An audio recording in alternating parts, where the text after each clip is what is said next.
le programme et nous allons reprendre.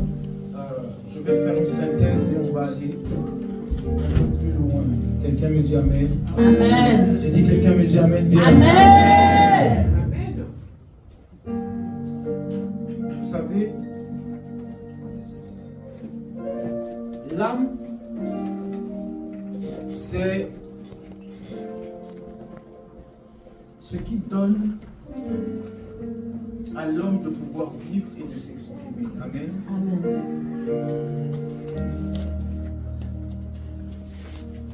La création de l'âme arrive avec la composition de l'esprit et de la chair. Quand Dieu a créé, quand Dieu a créé l'homme, dans Genèse 2:7, nous avons vu ça il y a quelque temps. Quand Dieu a créé l'homme, déjà l'homme était quoi? Poussière. Amen. Et Dieu va former l'homme avec la poussière de la terre, l'argile. Vous voyez? Et en fait, Adam, en hébreu, Adam, ça veut dire l'être. Amen. L'être humain, c'est-à-dire celui qui est tiré du sol. Vous voyez? Et dans les termes hébreux, Adam, c'est l'argile, c'est la terre, c'est l'humain. Vous voyez? Et donc, quand Dieu crée Adam, il le crée argile, c'est-à-dire il a formé l'homme. Alléluia. Dieu a formé l'homme. Et quand il a formé l'homme, il n'a pas mis la vie en l'homme. Il a fait être humain. C'est-à-dire que l'humain, c'est celui qui est tiré de la terre. Donc c'était un être, mais il n'y avait pas encore la vie à l'intérieur de l'être humain. Et nous voyons que Dieu va souffler son esprit. Et donc l'esprit que Dieu souffle, c'est ce qu'on appelle Zoé, c'est la vie. Amen. Amen. Et la vie va entrer dans Adam. Et Adam va devenir quoi? Une âme vivante. C'est-à-dire que l'âme d'Adam ne vivait pas. Mais il a fallu que Dieu souffle son esprit. Et l'âme a commencé à vivre. Et donc l'âme de l'homme, c'est son intelligence, sa conscience. C'est ce qui fait vivre l'homme. Et l'âme, c'est le mélange de la terre et le ciel. Alléluia. Amen. C'est pour cela que dans le corps de l'homme, il y a son âme et il y a quoi? Son esprit. Et nous allons comprendre beaucoup de choses. Je veux que tu sois avec moi. Et ta spiritualité va grandir. Quelqu'un dit Amen. Amen. Vous savez, la spiritualité d'une personne dépend de la connaissance. Vous voyez? En toute chose, quand tu as la connaissance, tu grandis. Il y a des prières que tu n'as plus besoin de faire parce que ton âme, ton esprit, ton intellect a déjà possédé la chose. Vous voyez? Et donc tu ne cries plus, mais tu les possèdes. Nous allons comprendre cela. 1. Le corps est poussière. Vous voyez? En deuxième position, Dieu souffle dans les narines de l'homme. Et en troisième position, l'homme devient une âme vivante. L'âme est l'organe libre de notre volonté. L'homme, c'est l'organe libre. C'est-à-dire que l'homme a la capacité de dire oui et de dire non à Dieu. L'organe libre, il est libre de ses faits et gestes. Et le corps que nous avons obéit à notre âme. Quand tu as envie de venir à l'église, ce n'est pas ton corps qui a envie, c'est ton âme qui désire. David dit, mon âme soupire après toi. C'est son âme. Vous voyez? Il dit, je suis dans la joie quand on me dit d'aller dans la maison de l'Éternel. Qui est dans la joie? Son âme. Le corps est un exécutant. Alléluia. C'est ce que je vous dis, le corps c'est un exécutant. Le corps exécute la volonté de l'âme. Vous savez, souvent, quand tu n'as pas envie d'aller quelque part, ton corps est lourd. C'est vrai. Pourquoi? Parce qu'en fait, ton âme donne une direction au corps. Ton âme influence ton corps. L'âme, j'ai dit, a la capacité de transformer même le corps. C'est pour ça que nous voyons qu'il y a des personnes qui changent leur sexe, excusez-moi, leur anatomie, les organes. Pourquoi? Parce que l'âme a décidé cela. Et le corps ne peut que réagir au désir de l'âme. C'est tout. C'est l'âme qui dirige. L'âme peut te rendre charnel, l'âme peut te rendre spirituel. Parce que l'âme, c'est la transition. C'est-à-dire que quand l'âme se tourne vers l'esprit, l'âme commence à adorer. Quand l'âme se tourne vers la chair, l'homme devient quoi? Charnel. Et donc, ce qui te donne envie de voler, ce qui te donne envie de faire le mal, c'est ton âme. Et donc, il faut que tu apprennes à soumettre ton âme à la volonté de Dieu. C'est tout. C'est l'âme. Sinon, ton corps, là, c'est rien, c'est zéro.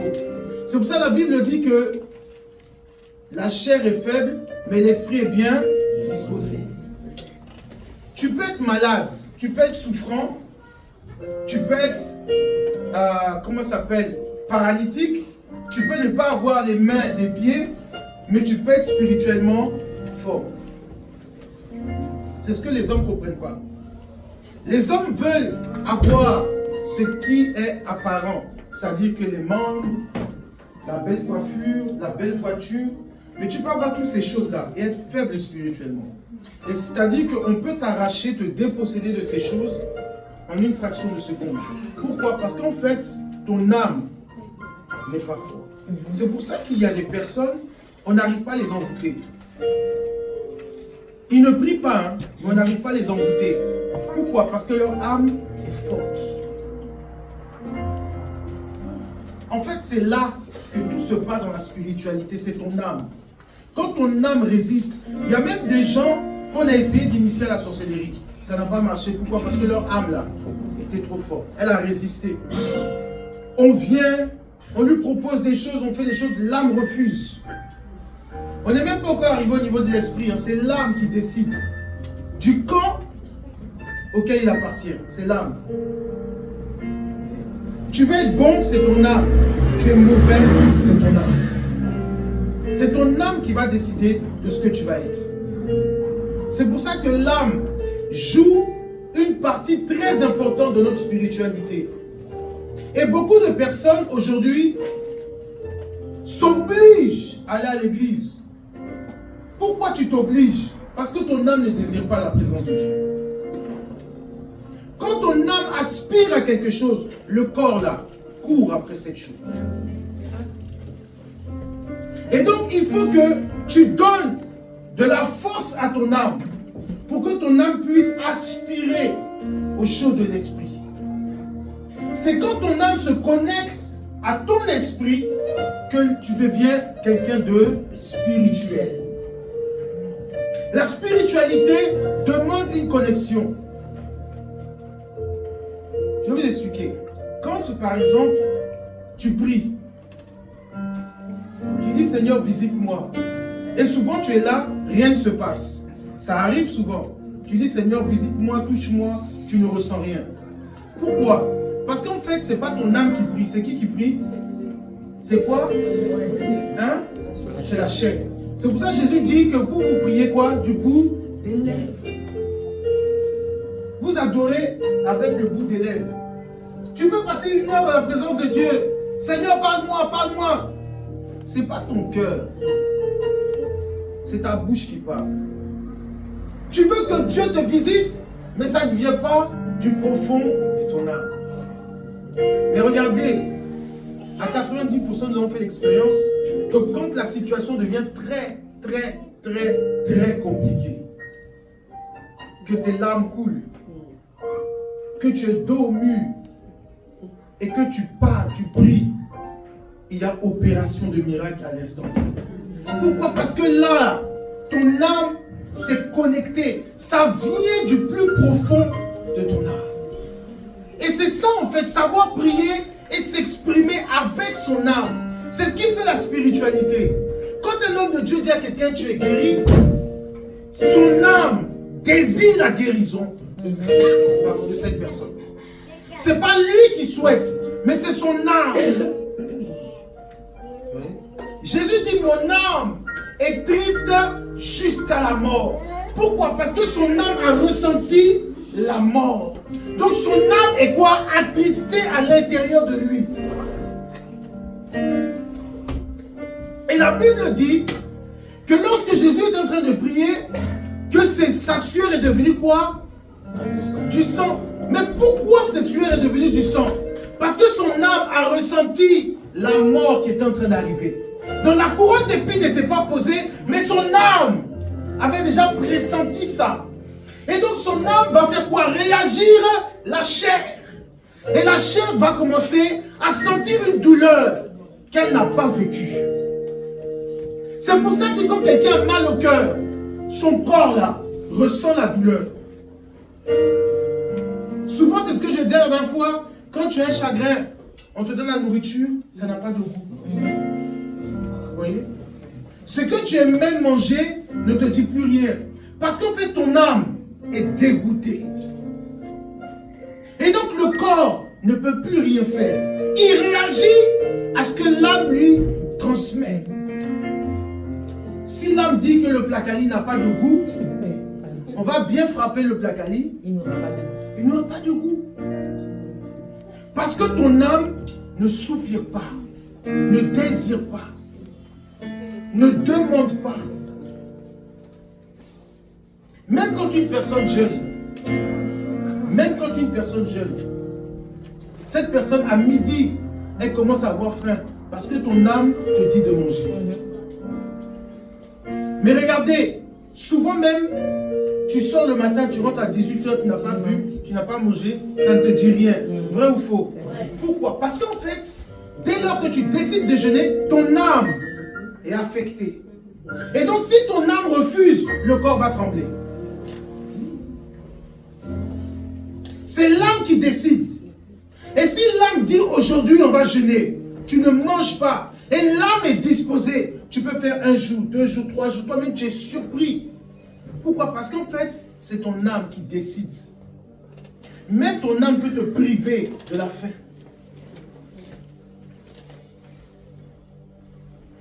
Est-ce que vous me comprenez?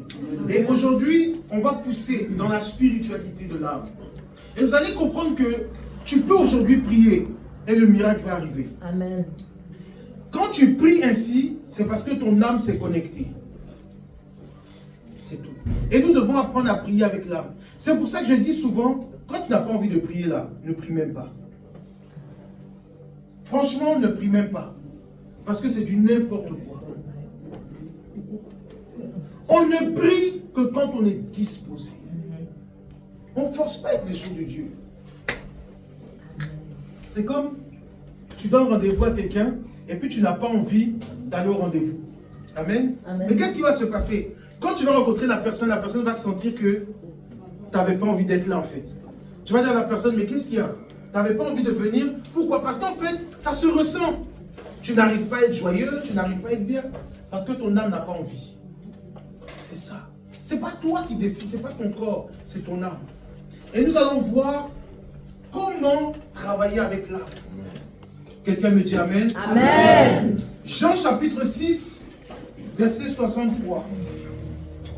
Jean chapitre 6, oui c'est ça, 63.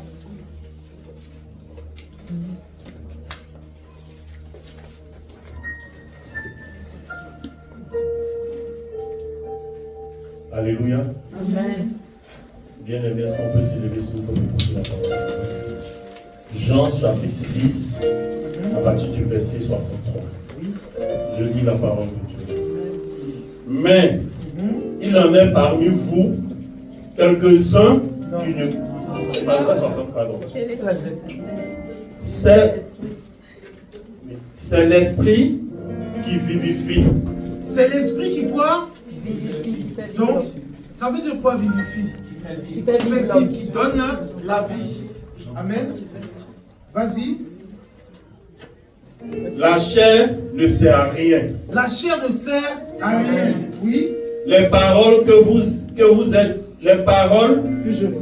vous ai dites sont esprit et vie.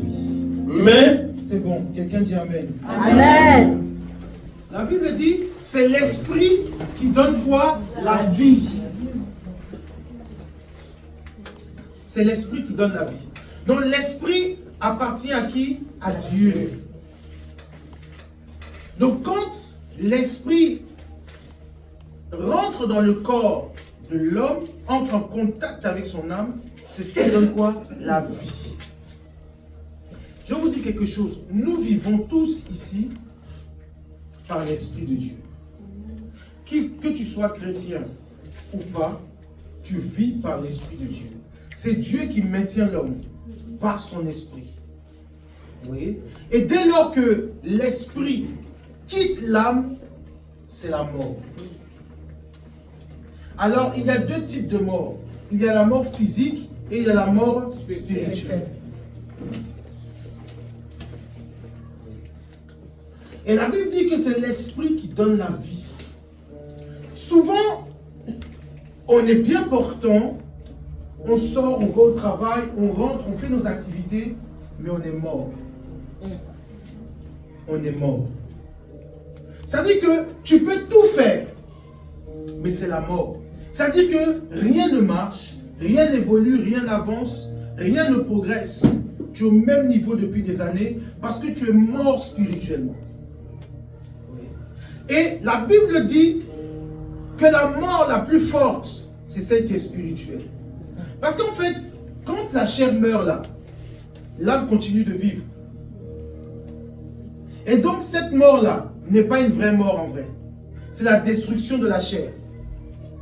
Mais la vraie mort, c'est quand ton âme là est déconnectée de l'esprit. C'est ça qu'on appelle la mort. Ça dit que l'âme maintenant, ton âme va commencer à errer et souffrir. Et une âme qui est déconnectée de l'esprit, c'est une âme qui appartient à quiconque a un pouvoir spirituel. C'est pour ça qu'il y a des gens, on rentre dans ton rêve. On peut rentrer dans le rêve de quelqu'un, vous savez ça? Ah d'accord. Ok, on va enseigner, quelqu'un dit Amen. Amen. On peut rentrer dans le rêve de quelqu'un. Oui, les mystiques font ça. Les sorciers font ça. Ils rentrent dans ton rêve. Parce qu'en fait, dans ton rêve, il y a les informations de ta destinée. Je vais vous expliquer. Prenez un ordinateur. Amen. Qu'est-ce qu'il y a à l'intérieur? Le disque quoi? Dur. Il y a le disque dur. Le corps là, c'est l'enveloppe, l'ordinateur. Donc, quand tu vois un PC, il ne faut pas regarder l'écran, la tour. On dit waouh, il est beau. Mais souvent là, le disque dur est nul. Et donc, l'ordinateur ne va pas coûter cher. Mais tu te dis, mais il est joli. Mais il ne vaut rien. Parce que ce qu'il y a à l'intérieur là, c'est zéro. Ce qui fait la force d'un ordinateur, c'est sa capacité interne. Vous voyez? Quand on achète un iPhone, plus la mémoire est grande, plus quoi? Il vaut cher. Spirituellement, une personne qui a de la valeur, c'est que son âme est quoi? Puissante. C'est pour ça qu'on dit souvent qu'il y a des gens qui coûtent cher sur le plan spirituel. Ben, ce n'est pas des petites personnes. Et donc, on a un ordinateur, on a le disque dur, et maintenant, on peut envoyer des informations dans quoi? Dans le disque dur. On peut envoyer des informations. Et donc, toi, si tu veux voir les informations qu'il y a dans le disque dur, il faut que tu rentres où? Dans le disque dur. Donc, tu allumes l'ordinateur et tu veux rentrer à l'intérieur. L'Esprit de Dieu donne les informations à notre âme de qui nous sommes. Et maintenant, s'il y a quelqu'un de mystique, de mauvais, il rentre, toi, dans ta vie, dans ton rêve, pour voir qui tu es. C'est pour ça que très souvent, on a des combats nocturnes. Pourquoi? Parce qu'en fait, on veut tester, on veut voir qui tu es, on veut comprendre qui tu es, on veut savoir quelle est la promesse de Dieu à ton sujet. C'est pour ça que lorsque Joseph se lève, il comprend qui il est à partir du rêve qu'il a eu. Donc Dieu, par son esprit, est venu se connecter à son âme et il lui a dit, tu deviendras quelqu'un de puissant. Tes frères et sœurs vont dépendre de toi. Il va arriver un moment, même ton père et ta mère te seront soumis. Mais c'est l'esprit qui vient communiquer cela à son âme Donc lorsque Joseph se réveille, il est conscient de sa destinée. C'est pour cela que le rêve est la réalité spirituelle de l'homme. Très souvent, même avant d'arriver dans un pays, dans ton rêve, tu es déjà arrivé là-bas. Quelqu'un m'a pas dit Amen. l'âme voyage la nuit, l'âme voyage. Ton âme voyage. Quand tu dors, ton âme sort de ton corps. C'est pour ça que la Bible dit dans le livre des psaumes que le rêve est une quoi? Mort. Oui, le sommeil, merci, est une mort. Quand tu es endormi là, tu es comme mort. Ton âme est, ton âme sort et ton âme va accomplir la volonté de Dieu. Ton âme sera un spectateur des choses qui se passent. C'est pour cela qu'il y a des songes. Et d'autres arrivent à appeler ça des rêves prémonitoires. Pour dire que j'ai vu quelque chose et ça s'est réalisé. Non, c'est pas comme ça. En fait, c'est une réalité. Parce qu'en fait, quand tu rêves, tu peux être en avance sur le temps. Quelqu'un m'a pas dit. J'ai dit, ton âme a la capacité d'aller dans le futur. Ton âme a la capacité de retourner dans le passé. C'est pour ça que quand tu rêves, souvent tu peux voir des choses que même toi tu ignorais de ton passé. Je peux te montrer, quand tu étais petit ou petite, il y a un homme qui a fait ceci ou cela avec toi. Tu vas te réveiller, tu vas dire à tes parents, j'ai fait un rêve. Et puis j'ai vu telle scène qui s'est passée quand j'étais bébé. Les parents me disent, mais c'est pas possible, tu ne peux pas être conscient. Parce que ton âme est retournée où? Dans le passé.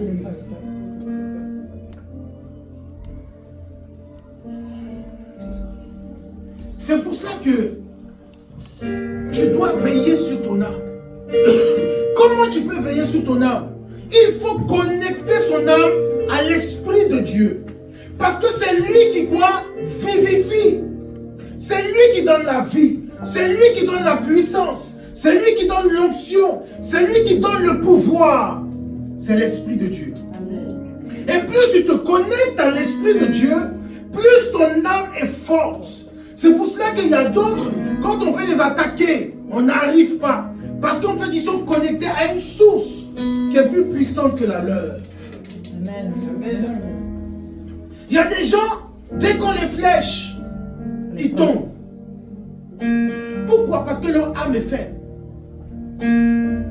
Mais je prie et je prophétise que ton âme se connecte à l'Esprit de Dieu. Et que tu sois fort, que tu sois puissant, et que tu sois glorieux dans sa présence. Amen.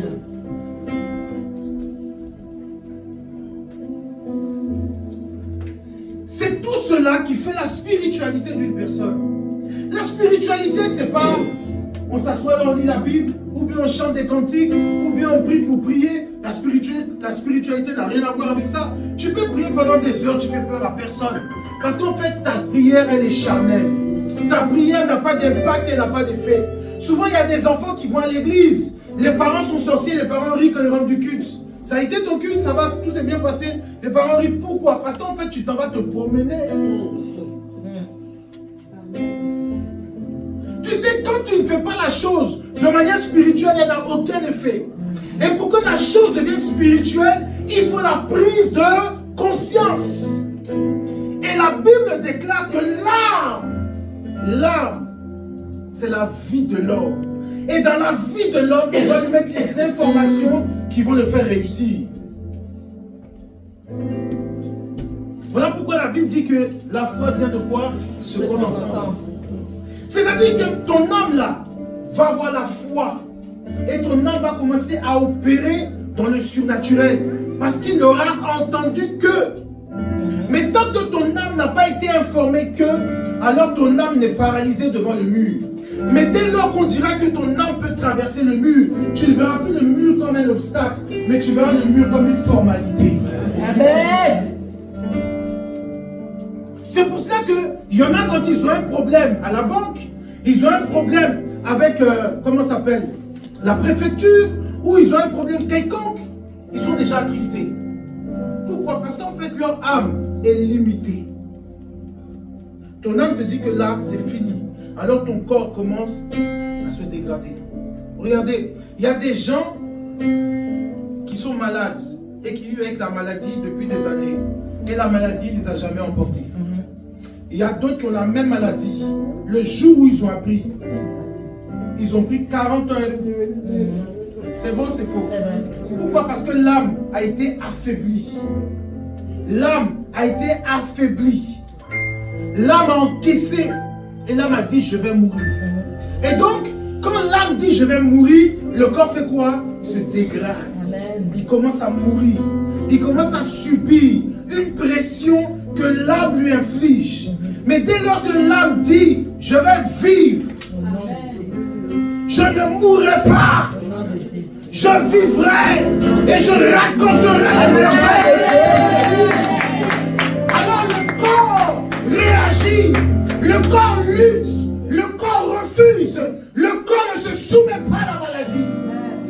Tout est spirituel. Si tu acceptes ce que le médecin te dit, tu mourras avant ton temps. Le médecin fait un bon travail parce qu'il te dit ce qui est réel et il te dit ce qui est terrestre. Mais notre Dieu est le médecin par excellence. La Bible est claire qu'il y avait une femme qui perdait du sang pendant 12 ans. Dis avec moi 12 ans. 12 ans. Dis avec moi 12 ans. 12 ans. La Bible dit qu'elle a cherché de manière charnelle. Elle a cherché. Elle est partie voir les médecins. Elle est partie voir les féticheurs. Elle est partie voir les grands de son époque. Rien ne s'est passé. Mais elle était en train de perdre la vie parce que le sang coulait.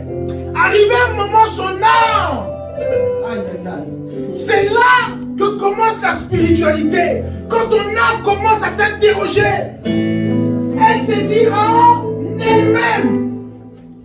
C'est son âme qui a parlé. Elle s'est dit en elle-même. Son âme lui a dit, si tu peux toucher le pan de sa robe, tu seras guéri. Alléluia.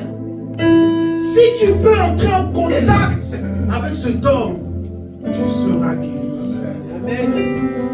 Tant que ton âme ne prend pas la décision de s'accrocher aux choses de l'esprit, tu ne pourras entrer dans la dimension de l'esprit. Et la Bible déclare que lorsqu'elle a touché le pan de sa robe, Jésus a dit, qui m'a touché? Une force est sortie de moi. Écoutez, il y avait du monde autour de Jésus. Il y avait du monde autour du Seigneur. Les disciples ont dit, mais Seigneur, comment est-ce que tu peux dire qui m'a touché? Il dit, une force est sortie de moi. Jésus n'a pas pu maîtriser parce que son âme a tiré ce que le maître ne voulait pas. Est-ce que tu comprends la force de l'âme? Ce qui veut dire que ton âme a la capacité de te faire entrer même là où les hommes spirituels ne veulent pas. Jésus n'avait pas décidé de guérir cette femme, mais son âme a vu qu'en Christ il y avait la guérison. Donc son âme s'est accrochée. Dans la spiritualité, très souvent, il faut savoir s'accrocher aux bonnes personnes. Amen. C'est pour ça qu'il y a des gens, quand tu les rencontres pour la première fois, tu sens que c'est avec lui que tu dois marcher. Amen. C'est avec elle que tu dois marcher. Parce que ton âme est connectée à son âme. Regardez, la Bible dit que lorsque David a vu Jonathan, qu'est-ce qui s'est passé? Il a dit son âme a été attirée à lui. Ils se sont attachés. Et la Bible dit que tellement que l'âme de Jonathan était attachée à l'âme de David, il a même trahi son père à cause de David. Quand tu croises une personne avec qui tu es connecté dans l'esprit, vous devenez une seule personne. Je vais vous expliquer un grand mystère. C'est pour cela que certaines personnes ne connaissent pas le mystère du mariage. Oh, je t'aime, tu m'aimes. Oh, il a quelque chose qui peut m'aider. Oh, il a quelque chose qui peut me faire avancer. C'est un faux mariage. Non, lui, il peut m'aider. C'est un faux mariage. Non, lui, il peut m'aider à construire. C'est un faux mariage. Non, lui, il peut sortir mes parents de la galère. C'est un faux mariage. Écoutez-moi, le vrai mariage, c'est quand ton âme s'attache à l'âme de quelqu'un. Et la Bible dit, vous formez une seule quoi? Chair. Mais la chair dont il est question, c'est l'enfant que vous mettez au monde. Et c'est cette chair-là qui fait de vous deux une même personne. Sinon, vos chairs-là, elles sont séparées. Mais c'est quand vous deux vous êtes unis que vous avez donné une seule chair. C'est ça qui vous identifie. Amen. Amen. Et à partir de là, ton âme et mon âme est connectée dans l'âme de cet enfant. Amen. Et là, nous sommes une seule personne. Et quand on voit l'enfant, on voit monsieur Tant et madame Tant en lui. Et donc, tant que tu n'as pas croisé ton âme sœur, comme on le dit, tu vas tourner, tu vas faire, tu vas escalader, tu vas monter, rien ne va se passer. Et je vais vous dire quelque chose. Vous savez, quand quelqu'un désire quelque chose dans son âme, quand quelqu'un désire, très souvent, quand cette personne n'est pas forte sur le plan spirituel, le diable lui donne. Mais il lui donne quoi? Le faux. Amen. Parce qu'en fait, ton âme attire quelque chose. On peut lire dans ton âme. C'est pour ça que souvent des gens viennent vous donner des fausses révélations. Je dis, lui là, c'est ton mari parce qu'il a vu dans ton âme. Soit tu aimes cette personne, ou soit tu aspires à cela. Quelqu'un m'a pas dit Amen. C'est le problème de beaucoup de chrétiens. On m'a fait révélation. C'est ce que tu voulais entendre. Parce qu'on peut lire dans ton âme. Écoutez, si Dieu ouvre mes yeux, je sais ce qu'elle a dans son cœur. Et je peux lui dire. C'est vrai ou faux? Mais maintenant, si je suis mauvais, je peux détruire aussi sa destinée.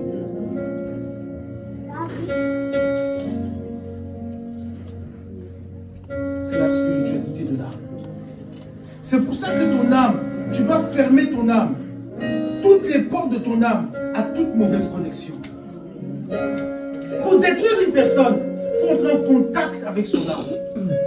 Vous savez, quand, par exemple, il y a des jeunes filles, le gars il te dit tu es mignonne, tu es belle, tu me plais, je vais m'occuper de toi. Toi tu penses que parce que tu es trop belle, alors à chaque fois qu'il te voit, il te donne les 500 €, les 800 €. Mais est-ce que tu sais ce qu'il prend dans ton âme? Vous pensez que quelqu'un est fou pour te donner comme ça 800 €? Il t'a vu, tu es trop jolie quoi. Pourtant lui, il a sa femme, hein, mais sa femme lui donne pas 800 €, ça t'en a donné. De tes de tes 25 ans là, t'es trop fraîche quoi. Faites là comme ça. Faites très attention. Le monde est esprit. Le monde est esprit. Vous savez que l'étoile d'une personne est où? Dans son âme. Les rois mages, là, comment ils ont su que celui qui est né là était le fils de Dieu? Était un grand, comment ils ont fait? Ils ont lu où? Dans son étoile. Ils ont lu dans son étoile. Et quand ils sont arrivés, ils se sont présentés à lui, ils ont commencé à lui offrir des présents. Mais vous savez pourquoi ils lui ont offert des présents? Parce qu'ils ont reconnu que l'âme de ce monsieur-là est grand. Amen. Ils ont reconnu la grandeur de ce monsieur à travers son étoile. Amen. Je veux que tu comprennes que ta vie là, elle est exposée. Elle est exposée. Dans le spirituel là, on sait qui est qui. Tout le monde autour de toi. Je ne sais pas si c'est parce que tu es belle. Beauté là, il y en a. Beauté là, il y en a. Mais toi, toujours, on est derrière toi. Fais très attention. Il a dit non, moi je vais juste m'occuper de toi. Fais très attention. L'argent que tu prends, c'est un transfert. Est-ce que vous savez des choses spirituelles là? Le oui là peut engendrer la mort. Tu as besoin de combien? 1000 €, tiens, 1000 €, tiens. Je vais m'occuper de toi. Tu dis, ah vraiment merci. Tu l'as fait entrer comme ça. Tu l'as fait entrer. L'argent qu'on donne peut détruire l'âme d'une personne. Même quand une personne couche avec une autre personne, on peut entrer en fusion avec sa vie. Voilà pourquoi la Bible dit que beaucoup ont perdu quoi? Leur vigueur, la vie. Tu as eu beaucoup de partenaires jusqu'à... Mais il faut savoir que tous les partenaires, ils ont pris 5 ans. l'autre a pris 2 ans, l'autre a pris 3 ans, ou bien l'autre a pris une société, ou bien l'autre a pris un mariage, ou bien l'autre a pris 3 enfants. Parce qu'en fait, quand on couche avec quelqu'un, en fait, on donne, écoutez, c'est une réalité. Quand tu couches avec quelqu'un, tu lui donnes quoi? Ta vie. C'est pour ça que la Bible défend l'impudicité. Pas parce que Dieu est trop relou, je croise quelqu'un, oh franchement appelle de l'église. En fait, c'est pour te protéger. C'est pour te protéger. Parce que le problème, c'est que celui qui vient là, qui couche avec toi, est-ce que tu as la garantie qu'il va aller jusqu'au bout avec toi? C'est tout ce que Dieu veut. C'est pour ça qu'il défend l'impudicité. Est-ce que tu es sûr que tu vas aller au bout avec lui? C'est tout le problème. Parce que si tu ne vas pas au bout avec lui, il aura pris quelque chose en toi. Et quand il prend, il annule. Écoutez, c'est pour cela que, s'il vous plaît, c'est pour cela que il est très important de connaître la personne qui vient en face de nous. L'âme, il y a tout est donné, c'est ton disque dur. Si tu laisses entrer quelqu'un dans ton disque dur, s'il est mauvais, qu'est-ce qu'il fait? Il dépose quoi? Un virus. C'est pour ça que même l'ordinateur, on dit il faut quoi? L'antivirus. L'antivirus, c'est le Saint-Esprit. Il protège. Quand des mauvaises personnes viennent, il fait comme ça. Pousse-toi. Quand ça vient, il dit, poussez-vous. Il ne laisse personne entrer dans ton disque dur. Et le disque dur, tu le formates contre les mauvaises publicités, contre ceci, contre cela. Le Saint-Esprit, dans ta vie, peut te garantir un succès possible. Amen. Quand tu le laisses te protéger, quand tu te laisses sécuriser ton âme, quand tu te laisses prendre le contrôle de ton âme, le Saint-Esprit te protège des balles, des flèches, des attaques. Il te protège. C'est la couverture de ton âme.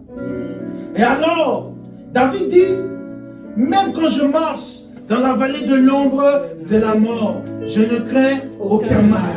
Car tu es avec moi. Ta houlette et ton bâton me rassurent.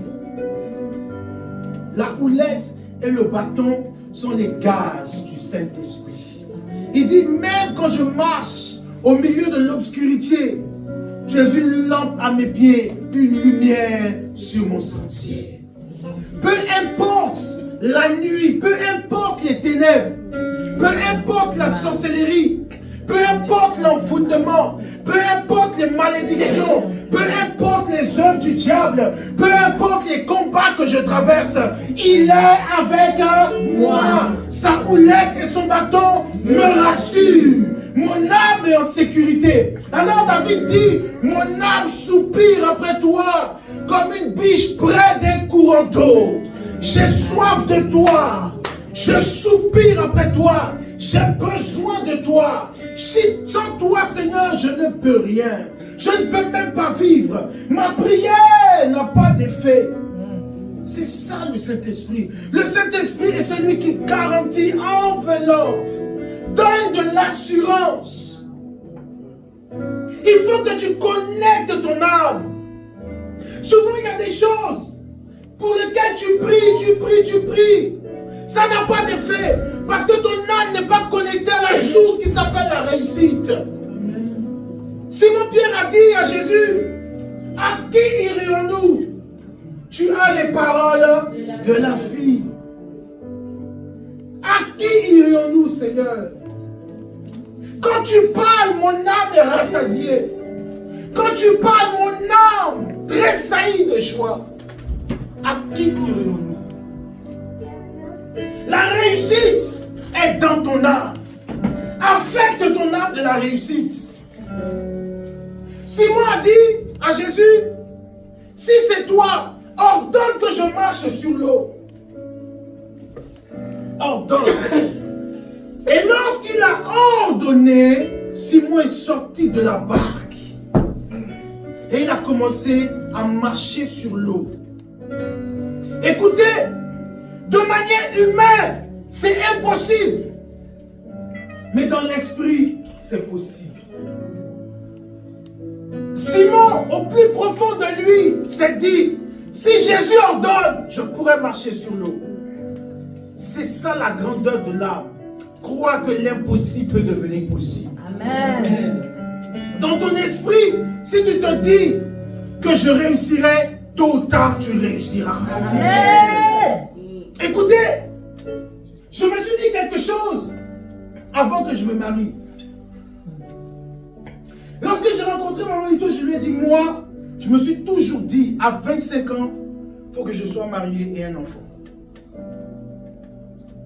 Et à 25 ans, je me suis marié, j'ai eu mon premier enfant. Amen. C'est parce que mon âme désirait cela.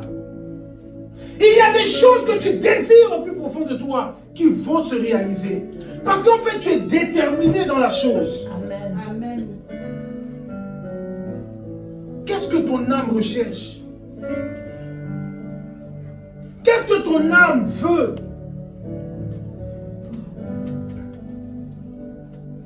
Un grand homme d'affaires, ce n'est pas dans la bouche, c'est dans l'esprit. Amen. C'est dans l'esprit. Vous savez, j'ai l'habitude de dire qu'un ingénieur, c'est quelqu'un de très spirituel.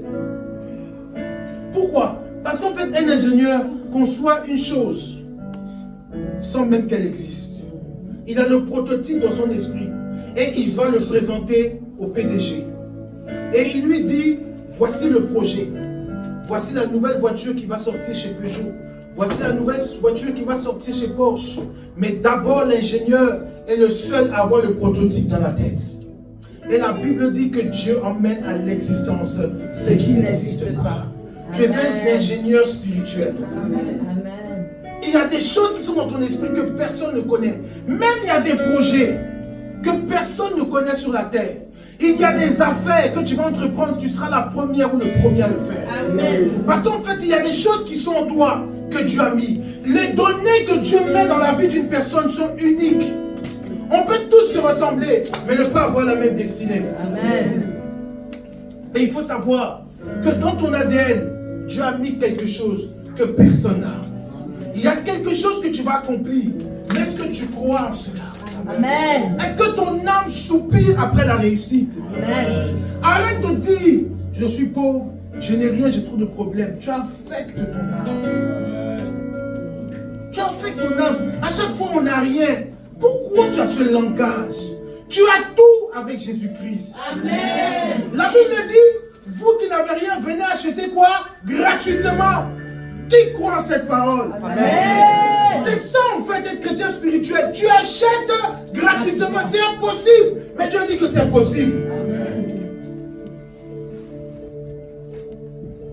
Ta spiritualité doit grandir. Je ne peux pas, tu ne peux pas croire. L'âme qui vit en toi n'a pas existé aujourd'hui. N'a pas existé aujourd'hui. Tu es un vieillard. Dieu dit qu'il te connaissait avant que le monde ne soit.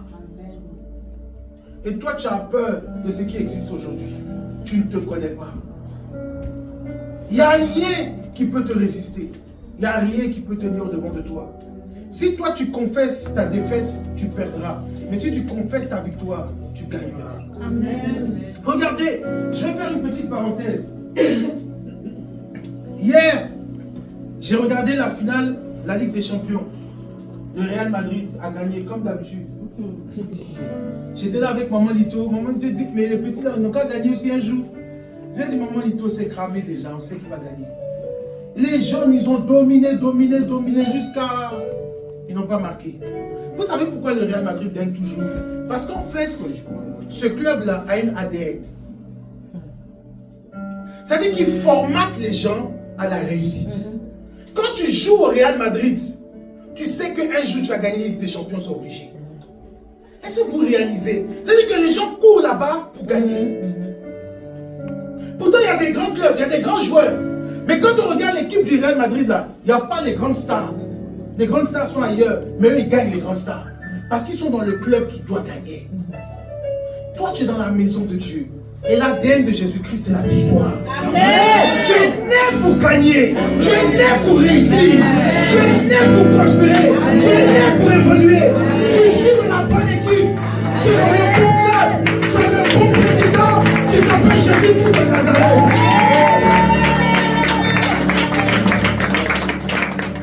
Donc quand tu viens dans l'équipe de Jésus, arrête de dire que tu ne réussiras pas. Sinon on va te chasser de l'équipe.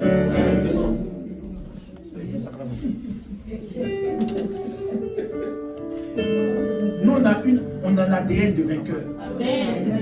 C'est pour ça que on regardait le Real. Moi j'ai dit à mon monito, si tu connais le foot, tu sais que Petit n'avait pas gagné le Real.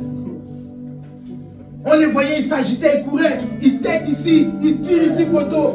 J'ai dit, hey, il ne marque pas. Si Real tire une fois, Real a tiré une fois, but. Deuxième fois, but. Match est fini. Pourtant, quand vous regardez le match, Real n'a rien joué. Regardez, ils n'ont rien joué. Mais eux là, ce sont des vainqueurs. Un vainqueur, il ne parle pas beaucoup, il gagne. La Bible dit, ils vous feront la guerre, ne vous vaincront pas. Ils peuvent être 1000, 10 000, ils ne te vaincront pas. Ils peuvent t'encercler, ils ne te vaincront pas. Ils peuvent être meilleurs que toi, ils ne te vaincront pas. Ils peuvent avoir plus d'argent que toi, ils ne pourront pas t'influencer. Ton âme doit prospérer.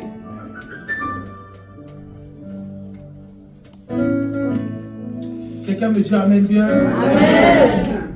Je vais expliquer quelque chose. Comment activer la spiritualité de l'âme? C'est ce que nous allons voir en quelques minutes et nous allons finir la semaine prochaine. Vous savez, il y a des choses qui activent la spiritualité. On se dit chrétien, mais on prie dans le vent. On prie dans le vent. Souvent même tu pries, tu chasses tes esprits, et puis c'est là même ils dansent bien la nuit sur toi. Tu dis, ah, de toute façon j'ai bombardé là. Mais tu as bombardé comment? Avec la bouche. Tu cries le feu! Il n'y a rien qui sort. Je vous dis quelque chose. Pour que ta prière soit efficace, il y a une chose, et c'est la chose la plus obligatoire possible. Sans ça, tout est vain. C'est la concentration.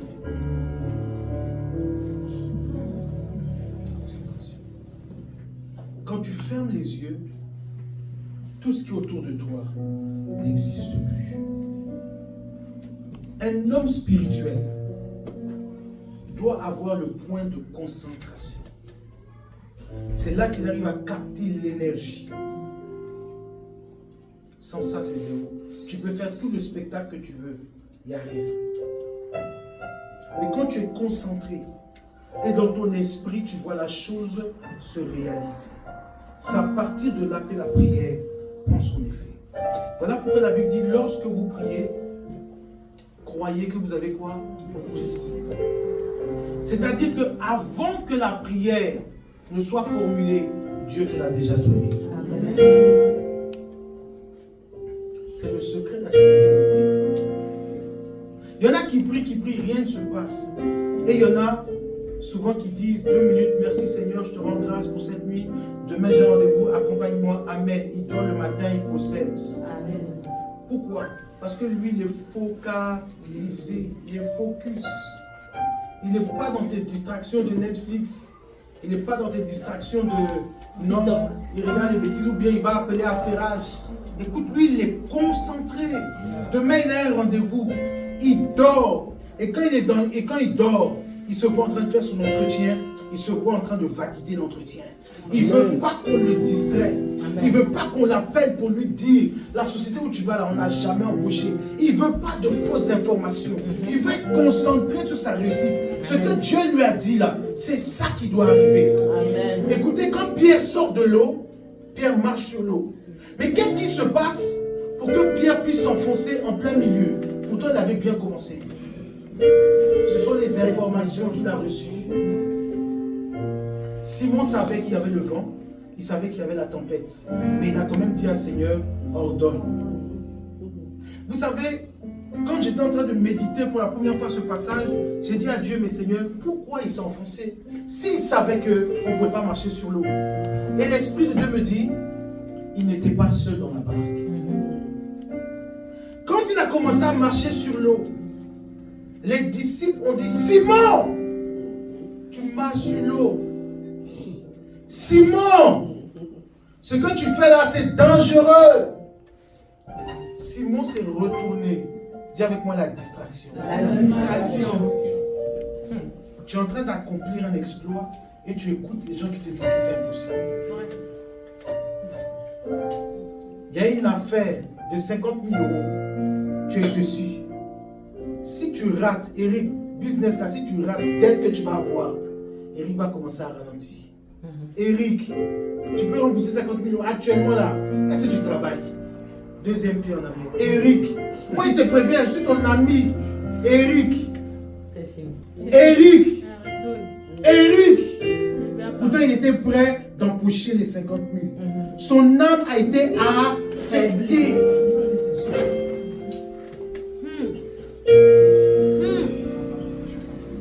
Et là, il a été quoi? Déconcentré, déstabilisé. Et là, il perd ce qu'il devait posséder. Je veux dire à quelqu'un, reste focalisé. Focus sur ton objectif. Tu veux te marier, il ne faut pas écouter les gens. Celui qui vient, il faut l'attraper.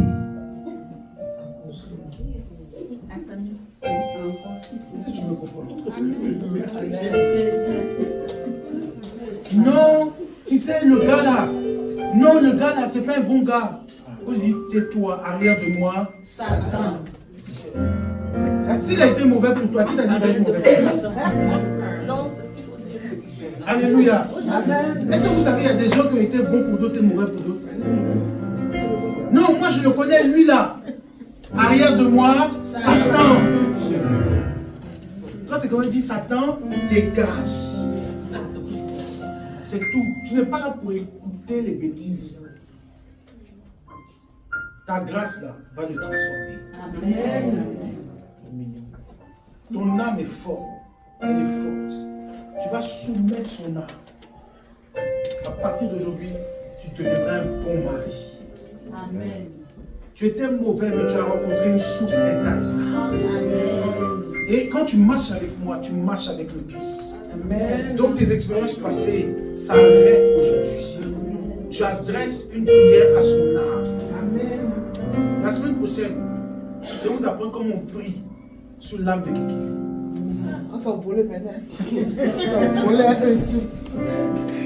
Vous savez, je vais vous expliquer un grand mystère. Un jour, j'ai reçu un courrier des huissiers. Ils ont dit qu'ils vont venir tout prendre ici. Ce jour-là, mes filles étaient à la maison. Ils sont arrivés. Mais vous savez qu'une semaine avant, j'ai pris une bouteille d'huile. J'ai versé sur le courrier. Écoutez-moi bien. J'ai versé sur le courrier le nom de la personne qui devait passer pour tout récupérer dans ma maison là. J'ai pris ma bouteille d'huile, j'ai déposé son nom. Et puis j'ai mis ça au balcon. J'ai dit, toi là, là où tu es paralysé. J'ai dit, tant que la bouteille est là, rien ne va se passer. Vous savez ce qu'ils ont fait? Les huissiers sont venus, ils ont tapé. Je crois que c'est Christophe ou bien c'est un ouvert la porte. C'est ouvert qui a ouvert la porte. Ils sont venus. On s'est assis nous tous au salon, on a causé. Ils sont venus, ils ont fait comme ça. Mais il n'y a rien ici. Mais il n'y a rien. Ils ont dit, monsieur, signé. Ils sont partis. Affaire est clos. Terminé. Terminé. Et ça, on discute. C'est ça, on discute. La spiritualité, là, c'est un autre univers. Tu peux soumettre l'esprit à quelqu'un quand il vient, là, il voit plus clair. Amen. Mais nous, en tant que chrétiens, nous avons laissé les sorciers dominer. Les mystiques dominer.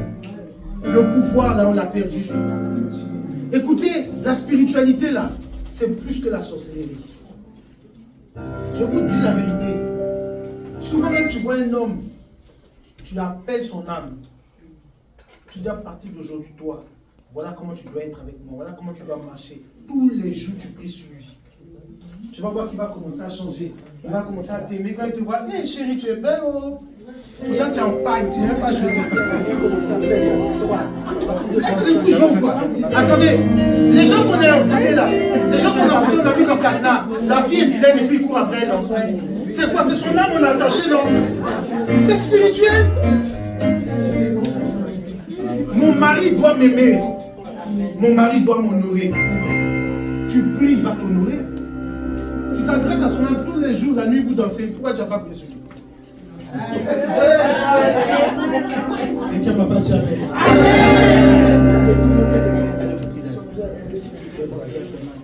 La concentration. Amen. Je vais m'arrêter là. Le dimanche prochain, on va faire les prières. Quand tu as un rendez-vous, tu as un entretien. Tu dois apprendre déjà le nom avec qui tu dois faire l'entretien. Et tu pries. Il s'appelle Monsieur Tant. Je déclare que Monsieur Tant, demain quand je me présente à l'entretien, dès que je le salue, que mon âme et son âme soient associées. Demain quand tu le salues, il ne sait pas pourquoi. Il y a 1000 personnes et des entretiens sont clos, j'ai trouvé le candidat. Parce qu'en fait, c'est son âme que tu as touché. C'est comme ça que les gens fonctionnent. Vous pensez que les gens fonctionnent comment? C'est comme ça. Ils soumettent l'âme des gens. Vous avez les hommes spirituels là. Ils font les affaires et puis ça marche plus que les autres. C'est parce qu'ils contrôlent leur environnement spirituel. Il faut beaucoup prier dans les choses de Dieu.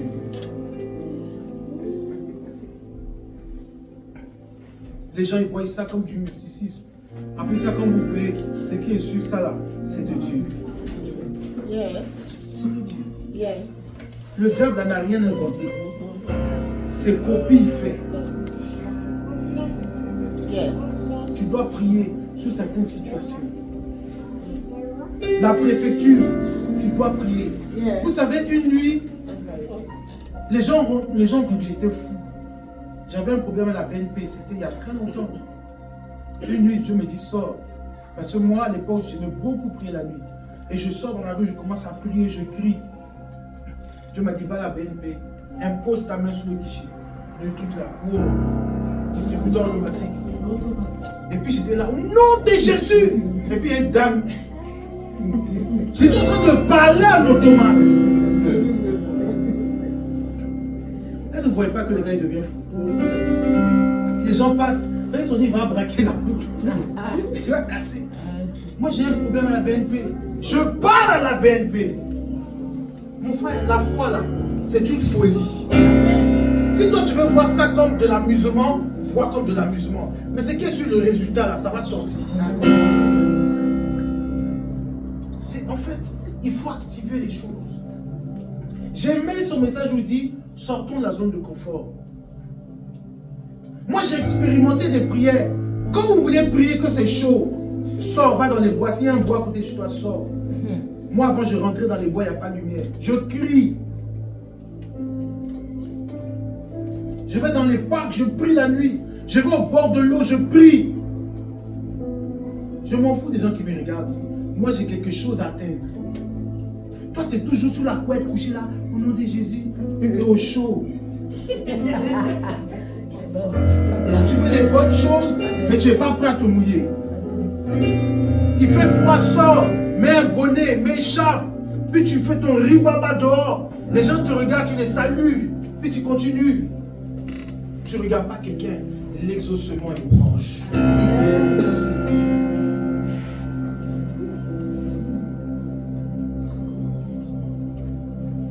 C'est ça qu'on va. Il faut que tu élèves ton âme dans la prière. Ce n'est pas le fait de le faire de manière charnelle. Mais il faut que ce soit avec l'âme, il faut que ce soit spirituel. Quand on prie là, c'est l'âme qui s'élève, ce n'est pas la bouche. C'est pour ça que Jésus dit, vous priez et vous adorez avec quoi? Le bout des lèvres. Je veux que tu pries avec ton âme. Amen. Amen. Il faut prier avec ton âme. Et quand tu vas réussir à prier avec ton âme, tu verras, tu rendras de grands témoignages. Et puis pour tous ceux qui sont aspirés au ministère, qui aspirent du monde au ministère, qui aspirent à servir le Seigneur, commencez dès maintenant à travailler avec votre âme, dans la méditation des Écritures. Il y a des gens, quand ils expliquent la parole de Dieu, tu as l'impression que ce n'est pas la même Bible. Ils développent ça. Pourquoi? Parce que son âme rentre dans les Écritures. de ce qu'on appelle l'exégèse. Il rentre et Dieu lui montre ce qu'il y a derrière les Écritures. Il y a des choses qu'on développe, qu'on prêche. Quand tu es inspiré, tu parles des choses et tu as l'impression que tu es dans la chose. C'est comme ça, on parle inspiré par Dieu. Si tu prends la Bible comme un roman, c'est onction de roman.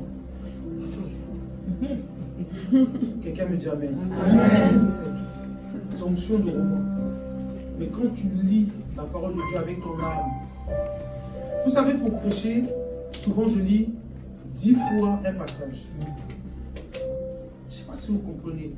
Je lis, je relis, je lis, je ferme la Bible, je prie, je dors.